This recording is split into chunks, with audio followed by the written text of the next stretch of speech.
Y'all here for the chess, right? Come on. Welcome to chess, ladies and gentlemen. All right, man, I appreciate you guys very much for coming by. So you guys know we got the American Cup 2025 going on right now. So I did kind of break off a little bit, and I got the first round game between Anderssen and Wesley. So as always, my people coming from the Philippines, I will say maraming salamat. Aking mga kaibigan po sa nanonood ng aking mga video.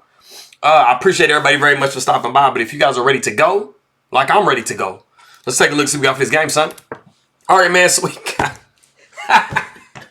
I know y'all think I'm playing. You're like, nah, not really. A3. Yes, this is the first time on my channel that I have shown the move A3.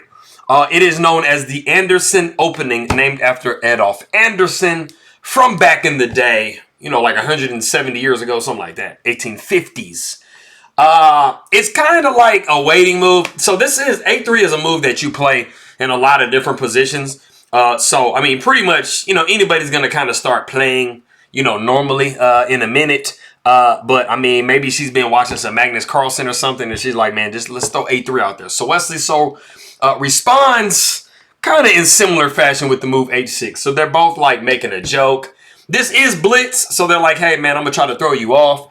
But like I said, when you're playing these little wing moves, these little random moves, you're going to have to start playing in the center at some point. So that is what Alice decides to do here with the move D4. And we basically kind of have a D4 opening with like a little A3 thing, which, I mean, it can definitely transpose into something more known. We do see the move D5, and then we have bishop to F4.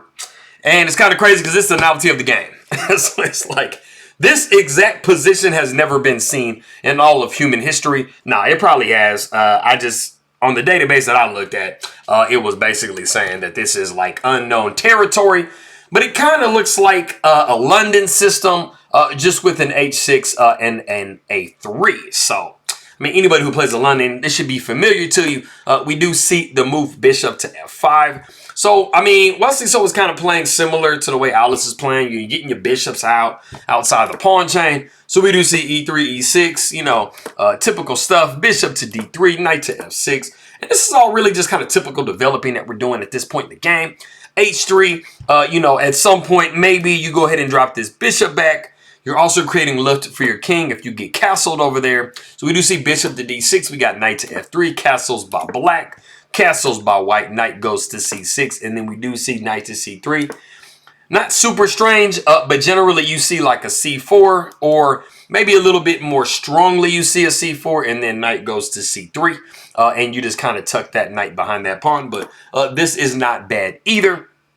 We do see bishop taking F4 and then pawn taking F4, and it might look kind of strange, but I mean, you definitely do have some ideas if you're white. You do have a half open file.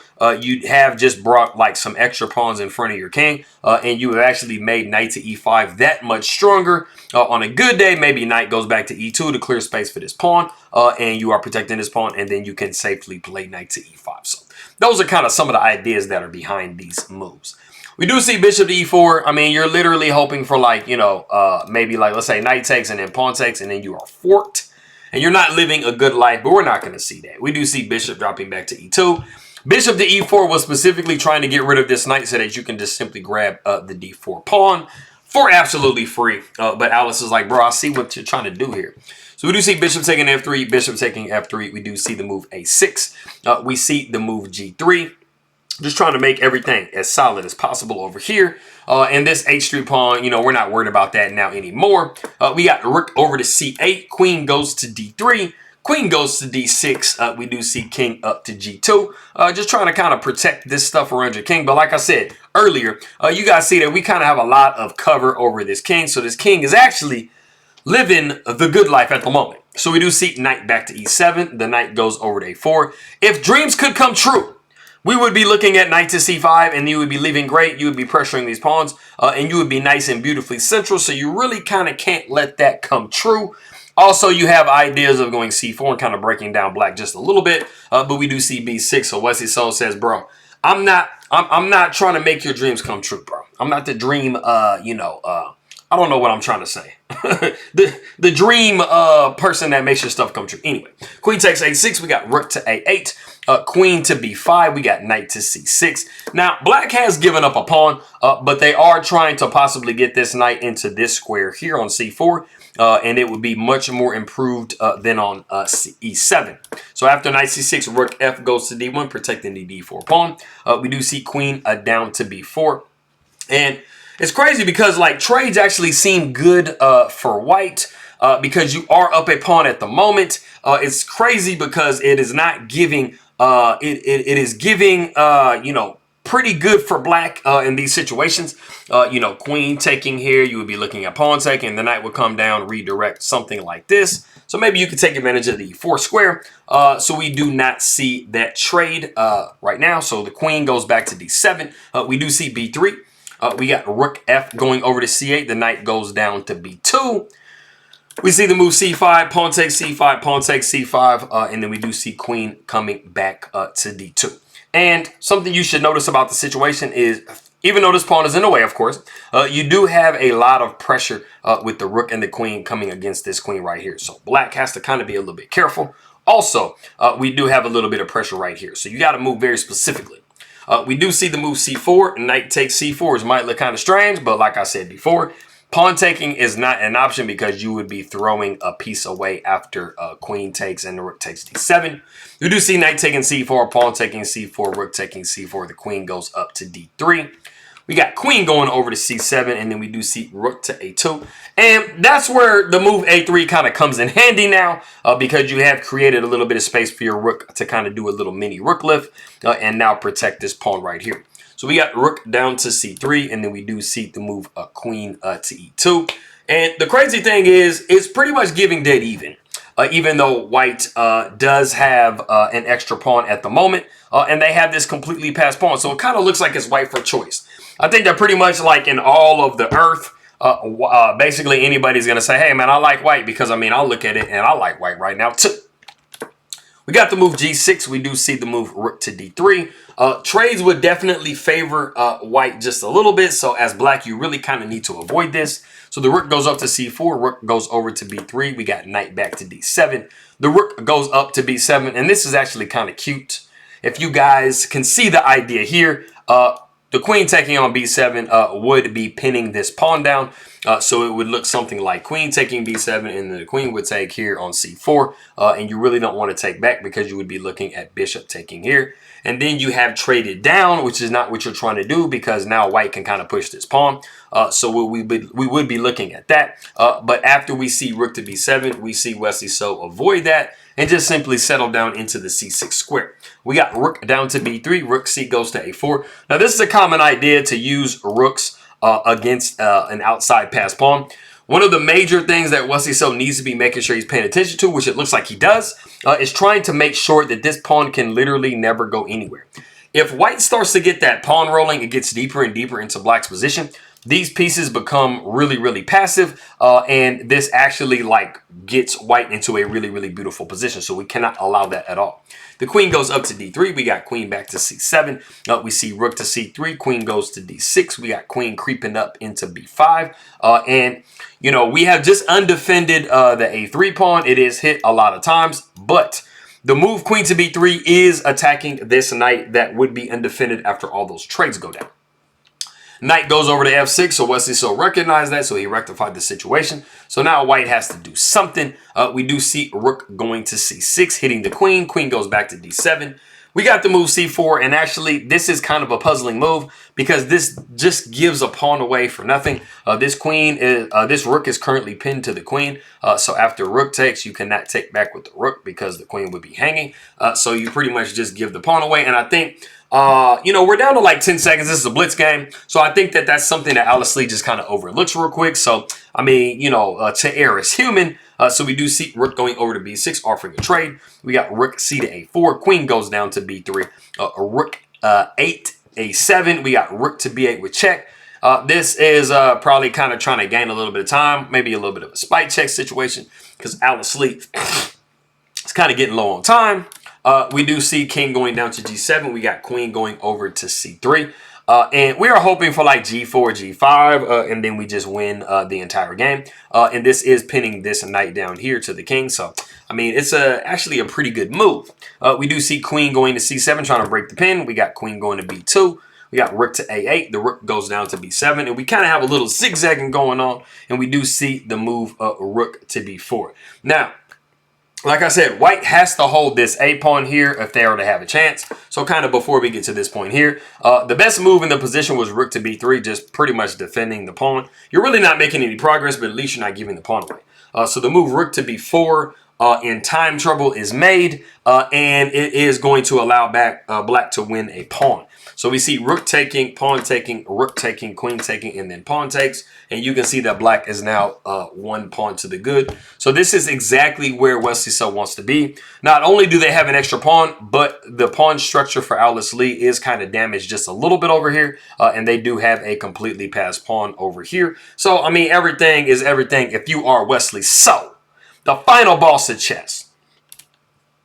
Let me see. Yes. So we have actually reached a point in the game that we do have a move. It's the absolute best move in the position. And it's kind of something in the idea. It was an idea that kind of came up earlier in the game. So if you want to go ahead and pause the video and try to guess what move Alice Lee should try to play to hold on, go ahead and do so.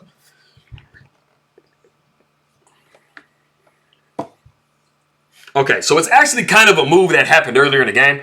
You know, white had went queen c3 and they pinned this knight down to the king.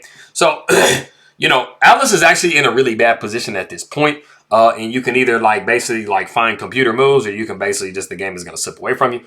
So the move that you really kind of want to make to try to prevent black from doing as much as possible is the move queen to a1.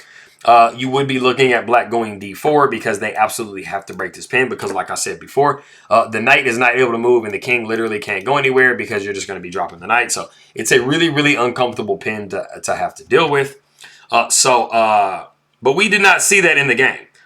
We did see queen taking b4 for black, and then we actually saw the move queen to a7, which isn't a terrible move, but I mean, you know, when you are kind of down a little bit positionally, and material-wise, I mean, you do start to kind of have to make specific moves, and we did not see that. We do see queen going down to c3. We got the move g4. We got g5, pawn takes. And the thing about it is, this is something that Alice Lee is actually doing herself, but she's really kind of playing into the hands of Wesley So 100%, because Wesley So is up a pawn. So, and they still have queens on the board. So definitely one of the things that Wesley So wants to try to do is trade material down. If you trade material down, if you're Alice Lee, you're just going to run out of material, and Wesley So is going to have material. So that's not where you want to be. So it's not really in her best interest to be trading pieces at this point. If you get queens off the board, then maybe you kind of have a situation where, you know, the game has, you know, gotten a little bit easier to draw if you are white, but you know, Wesley So is never going to trade queens. So we do see queen going to b6. We got queen up to e5. We do see queen down to b1, knight to d7. We got queen over to c1. Maybe black can just fall asleep and just kind of abandon the game and just maybe drop this with check. Maybe that kind of will give white a little bit of life, but he does not do that. He's just redirecting his knight around. The knight goes to f8. We do see queen going to d2. Knight goes to g6. So he is trying to bring his knight into a really, really dominant position. And he comes up with this idea to redirect the knight around and come down like this. And the knight can literally just live on the f4 square forever, because white does not have a dark square bishop, so there's no way to evict it. So he just basically takes advantage of that, and it also comes with the check. You really don't want to kind of do this because you're going to be dropping this pawn, but there really isn't anything you can even really do. So after the king goes down to f1, we see knight taking h3. We got bishop going over to c2. Knight goes back to f4 because, like I said, that's its home. Go to your home. Are you know, too good for your home? That's, you know, a Happy Gilmore reference. If you guys have seen the movie, it's a funny one. Anyways, knight goes to f4. We see queen down to d1. We do see queen going to c3. The bishop goes down to b1. We got queen going to c4 check. The king goes over to g1. Knight goes to e2 check. And this is kind of reminiscent of the windmill that Bobby Fischer did when he played the game of the century. The king goes up to g2. This does allow a check to get placed on the board. So queen goes to takes on g4 with check. The king slides down to f1, and then we see knight going to g3 with check. And this is the position that Alice Lee resigns the game. Now, some of you might be sitting there wondering, well, why did she resign the game? Like, what's so bad about the situation? Well, you are going to be forced. If we were going to pretty much take the only path that you have that's not like literally mating in like 10, this is actually mating in 22, but it stalls the game for a little bit longer. You would be seeing the move king to e1. Now, you have a couple options in this position here. You do have the ability to take here on d1 and just simplify the position and like, you know, get your knight back somewhere, maybe come back, redirect like this back to f4, and you just have a completely one endgame. Or you can really put the hammer to the nail and say, I'm going to go queen to b4 with check, and this does force white to make an only move in the position, and it is queen to d2, blocking the check. And this does allow, you know, Wesley So to get a piece. So you would be looking at queen takes b1 with check, and you have to move down. That's the only move. And then queen would be taking, and then the king would take, and then you got knight to f5. And I don't know any of you out there in the world that would love to play this against Wesley So. I don't even want to play this against like the computer on level 1. I feel like they're just going to go ahead and take care of the situation. So that is that game. So Malaka C. Wesley So. I appreciate you guys very much for stopping by. Mabuting Pagbadi to you. Ingat lagi. And I'm going to see you guys next time.